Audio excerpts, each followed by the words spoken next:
Fl-isem tal-Missier u tal-Iben u tal-Ispirtu Santu, il-grazzja ta' Sidna Ġesu Kristu tkun magħkom il-koll. Sejrin nofru dan is-sagrifiċċju tal-Qudiesa għar-Ruħ Carmen Bezzina. Llum il-Knisja eżies tagħmel it-tifkira ta' Santa Skolastika. Kienet oħt San Benedittu. Kienet hi wkoll li marret miegħu Cassino fejn hemmhekk ifforma l-komunità Benedittina, kienet l-ewwel biex ngħidu hekk soru Benedittina. Hija hekk f'dan il-jum għażiż nitolbu għal vokazzjonijiet femminili. Il-Knisja għandha bżonn dawn il-vokazzjonijiet. Jew nitolbu biex il-Knisja tkompli tikber f'aktar persuni li jikkonsagraw ruħhom għal qadej tal-umanità fil-Knisja. Dawn ħsibiet moħħna fil-waqt li narfu n-nuqqasijiet tagħna nitolbu maħfra għal ħtijietna.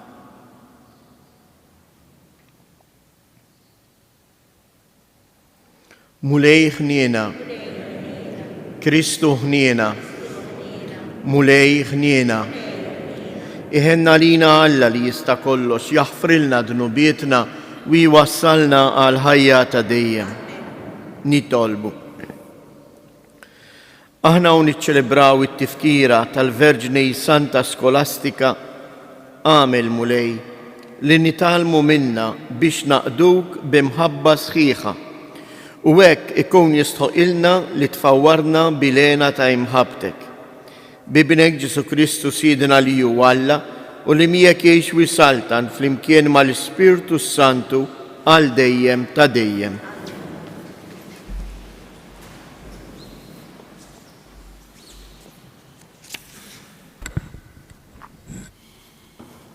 Is-Sultan ta' Saba rat l-erf kollu ta' Salamun. Qari mill-ewwel ktieb ta' Slaten. F'dak iż-żmien is-Sultana ta' Saba samad bil-fama ta' tħabbrik ta' Salamun għall-isem il-mulej u ġiet biex iġġarbu b'mistoqsijiet ibsa. U ġiet Ġerusalem għata ġmila u kbarat magħha u biġmla mobbija b'tabija kbira ta' ħwawar, deb u ħaġar prezzjuż.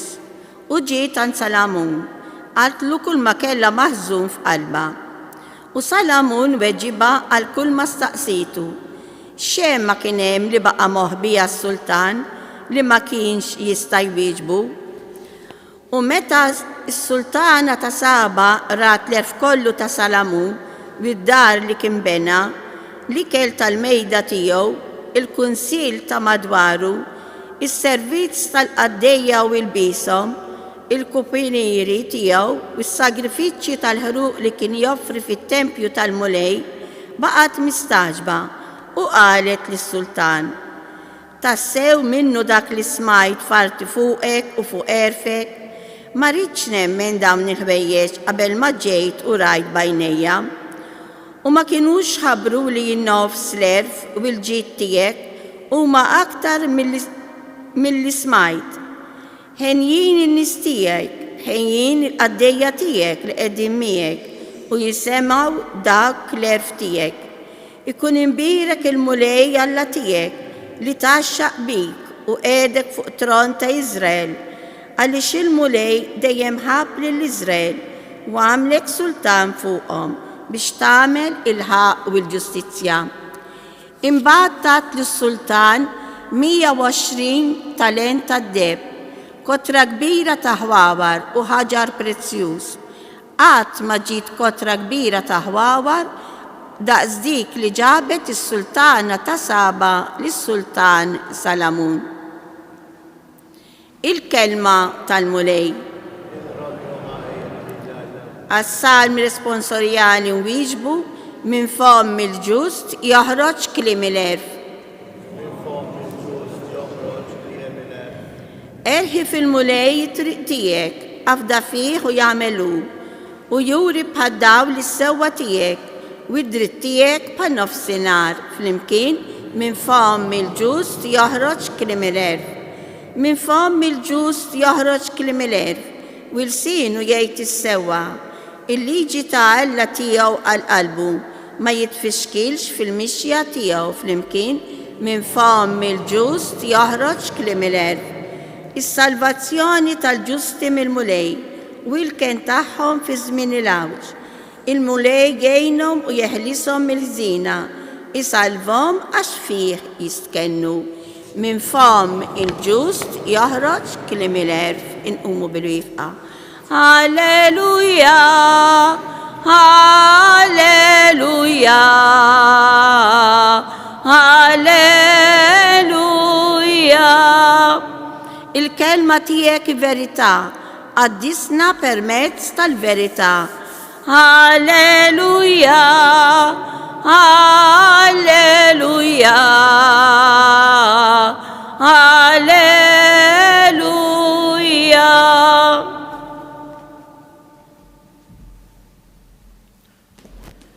Il-mulej ma'kom. Qari mill-Evanġelju skont San Mark. F'dak iż-żmien, Ġesu reġa' sejjaħ in-nies lejh u qalilhom: Isimgħuni intom ilkoll u wifhmuni. Ma hemm xejn minn barra li meta jidħol fil-bniedem itebbu, imma dak li joħroġ minn ġol bniedem dak hu li jtebba lill-bniedem. Meta ħalla n-nies u daħal id-dar, id-dixxiepli tiegħu staqsewh fuq il-parabola u hu qalilhom: Intom ukoll daqshekk bla moħħ, ma tifhmux li xejn ma jista' jtabba lill-bniedem minn dak li jidħol ġo fih minn barra. La darba dan mhux fil-qalb imur, iżda fl-istonku biex imbagħad jintrema fil-ħofra. B'hekk wera li l-ikel kollu hu safi. U qalilhom: Dak li joħroġ minn ġol bniedem, dak hu li jtebba lill-bniedem. Għax hu minn ġewwa mill-qalb tal-bniedem li joħorġu ħsibijiet ħżiena, żina, serq, qtil, adulterju, reba, ħażen, eqr, libertinaġġ, ejra, malafama, supervja u bluwa. Dal-ħażen kollu minn ġewwa joħroġ u jtebba lill-bniedem.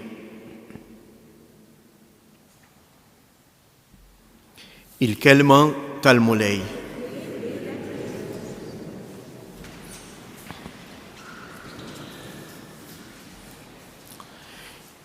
Hawnhekk Ġesu iżżies qed jistedinna mill-ġdejt nagħmlu eżami tal-kuxjenza tagħna. Għax ħafna drabi jew aħjar l-iktar ħaġa faċli tafu x'inhi li tippunta subajk lejn l-ieħor u tgħid dak bniedem imtebba, dak bniedem ħażin. Mingħajr ma nħares lejja nnifsi. Hawnhekk il-Lut aħna nafu li l-Lut ma jiklux il-laħam kollu. Hekk pereżempju il-laħam tal-majjal u meqjus għalihom bħala laħam imniġġes. Tiftakruh ukoll dak il-passaġġ meta ix-xjaten jidħlu fil-qżieqes u jintefgħu għall-isfel. Għaliex dan l-annimal peress li jiekol kull ma jsib fl-art kien jiġi meqjus u jaħsbuh li jekk tiekol il-laħam tiegħu inti tiġi titniġġes imtabba minnu. F'din matul din il-ġimgħa qegħdin naraw fil-Vanġeli kif Ġesu qiegħed jipprova isaffi il-mentalità ta' dan il-poplu li ħajtu aktar milli kienet mibnija fuq il-kelma talla kienet mibnija fuq il-ħafna tradizzjonijiet. U hawnhekk Ġesu jgħidilna x'inhu dak li jtebba, x'inhu dak li jagħmel ħsara lil ieħor. Huwa dak li joħroġ mill-qalbek. Jekk inti minn qalbek qed joħorġu ħsibijiet ħżiena, ħsibijiet ta' żina, ħsibijiet ta' serq li jwasluk imbagħad anke biex tisraq, l-adulterju, ir-reba, dawn eżjes huma xhieda li jiena mtebba u li jiena qed inniġġes l-oħrajn.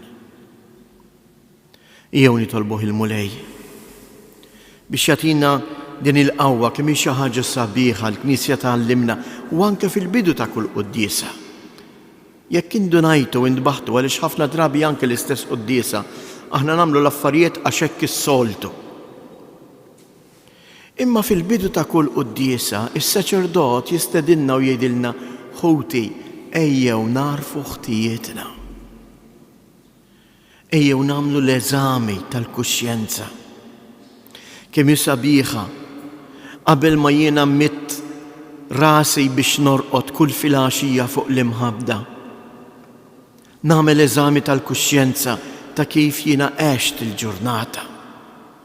Nara ftejt jekk jien weġġajtx il-lajri lill-proxmu tiegħi. Nara ftejt x'ħareġ minn ġo qalbi kienx hemm ħsibijiet imniġsa jew le. U nitlob maħfra lil Alla. Ejjew eżjes, hekk nitolbu il-mulej biex kontinwament ikompli isaffi lil qalbna u lil moħħna. U dan jagħmlu billi l-ewwel qabel kollox nużaw ta' spiss u b'mod serju is-sagrament tal-qrar. U fuq kollox ta' kuljum insibu ftit mumenti u nagħmlu l-eżami tal-kuxjenza tagħna u naraw x'inhu dak li lili seta' jtebbani.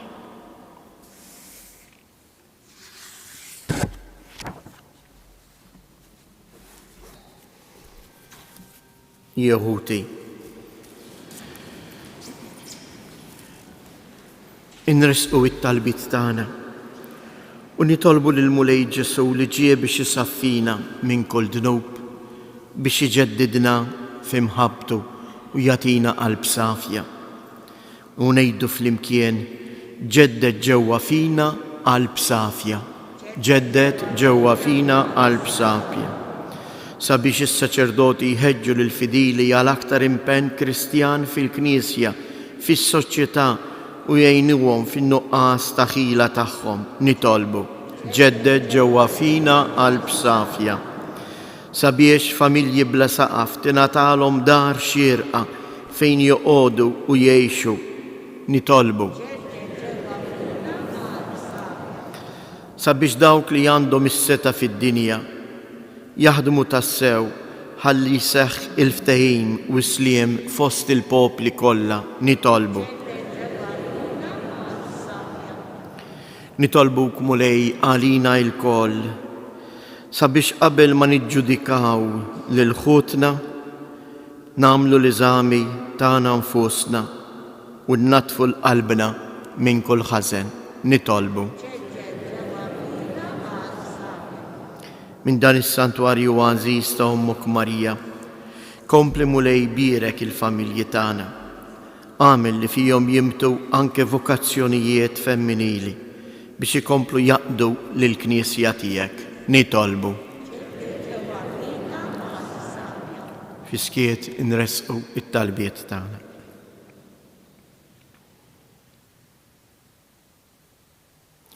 U Alla li tant tħobb lill-poplu tiegħek u teħilsu minn kull jasar, ħares lejn it-talba ta' wliedek sabiex ħilsa minn kull ħażen jaqduk b'qalb safja bi Kristus Siedna.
jitolbu biex dan is-sagrifiċċju tiegħi u tagħkom ikun joġob lill-Alla l-Missier li jista' kollox.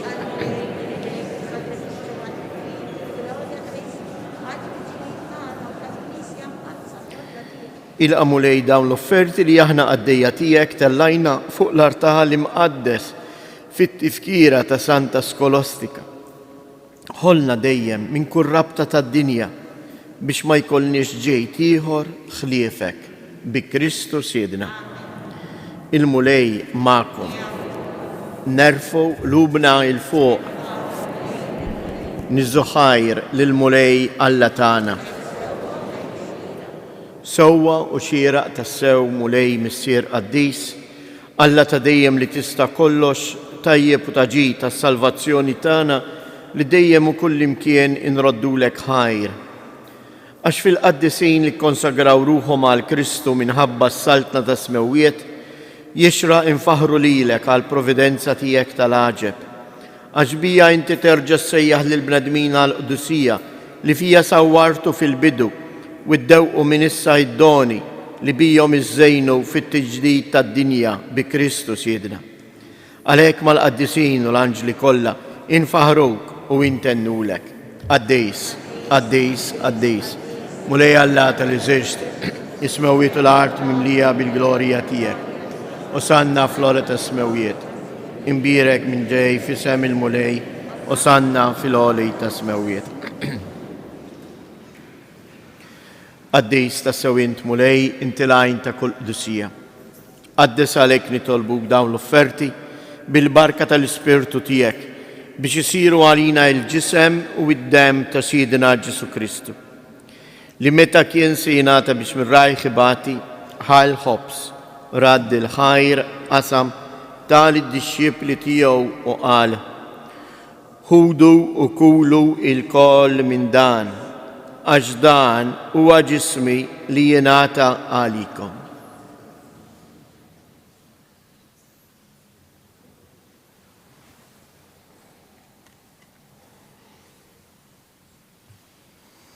Ekk ukoll wara li klaħa l-kalċi reġa' radd il-ħajr tal id-dixxiepli tiegħu u qal: Ħudu u xorbu minnu il-koll, għax dan huwa l-kalċi ta' demmi tal-patt il-ġdejt li jibqa' l dejjem. Id-dem li jixxirrita għalikom huwa l-bnedmin kollha għal maħfra ta' dnubiet. Għamlu dan b'tifkira tiegħi.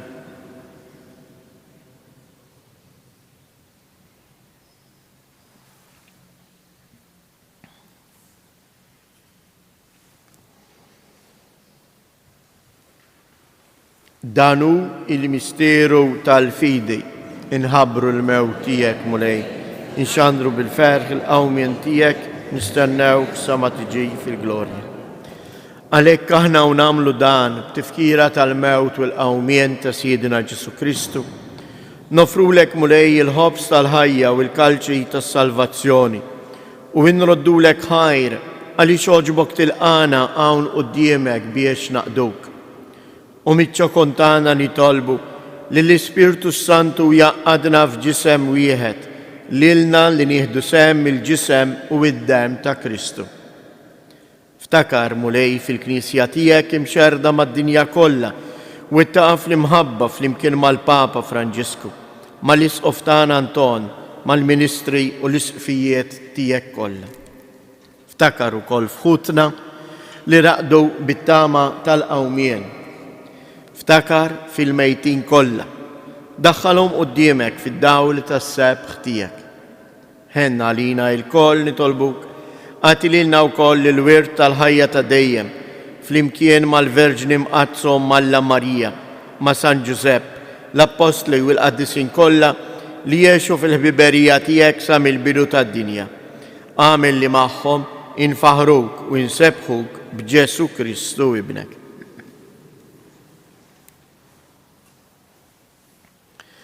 Bi Kristu, ma' Kristu u fi Kristu. Jingħata lilek għala missier li tista' kollox, flimkien mal-Ispirtu Santu kull ġieħu glorja għal dejjem ta' dejjem. Ejjew nitolbu kif għallimna u ridna nagħmlu li bentalla għas-salvazzjoni tagħna missirna li jinti fis-smawiet, jitqaddis ismek, tiġi saltnatek, ikun li tritint kif is-sema ekda fl-art.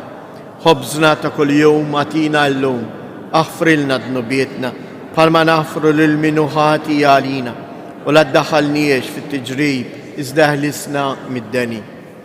Eħlisna nitolbuk mulej minn kull deni, atina fit-tieba u l-ħnina tijek il-paċi fi żmienna, biex ikunu ħilsa dejjem midnub u imħarsa minn kull inkwiet, aħna u nistennew u nittamaw ilena u l-miġġija tas-Salvatur tagħna Ġesu Kristu. Mulej Ġesu Kristu li jgħid lill-apostli tiegħek inħallilkom isliem natikom isliem tiegħi, la tħarex lejn dnubietna, iżda ħares lejn il-fidi tal-Knisja tiegħek.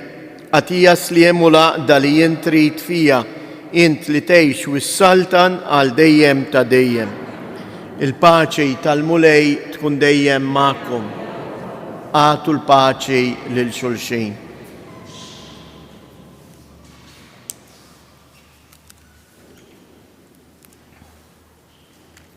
Ħaruf ta' Alla li tneħħi dnubiet tad-dinja ħelna għalina. Ħaruf ta' Alla li tneħħi dnubiet tad-dinja ħelna għalina. Ħaruf ta' Alla li tneħħi dnubiet tad-dinja għatina il-paċi.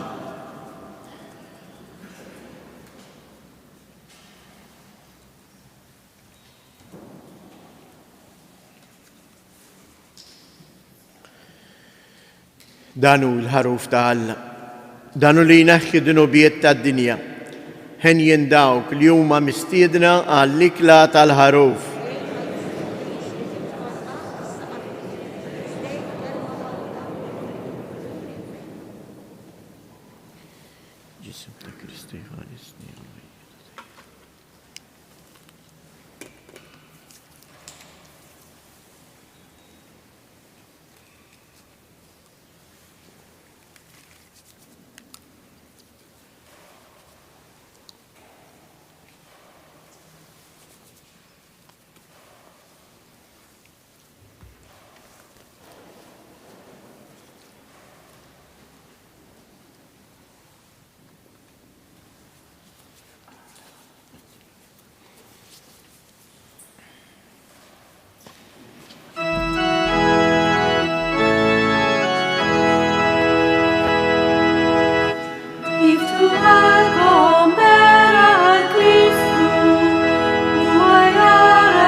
Nitolbu.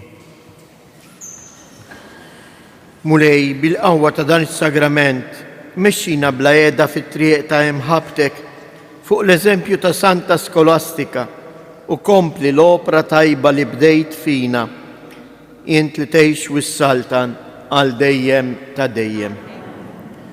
Ngħidu flimkien tliet Ava Marijiet, sliem għalik Marija, bil-grazzja mimlija l-mulej miegħek, imbierka inti fost in-nisa, imbierek il-frott tal-ġuf tiegħek Ġesu.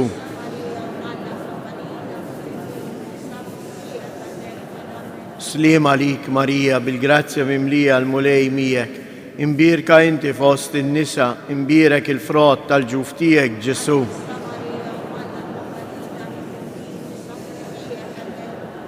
Sliem għalik Marija, bil-grazzja mimlija l-mulej miegħek, imbierka inti fost in-nisa, imbierek il-frott tal-ġuf tiegħek Ġesu.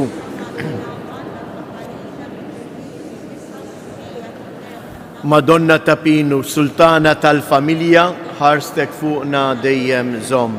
Il-mulej ma'kom. Iberikkom Alla li jista' kollox, il-Missier, l-Iben u l-Ispirtu Santu. Morru u għejxu fil-paċi ta' Kristu.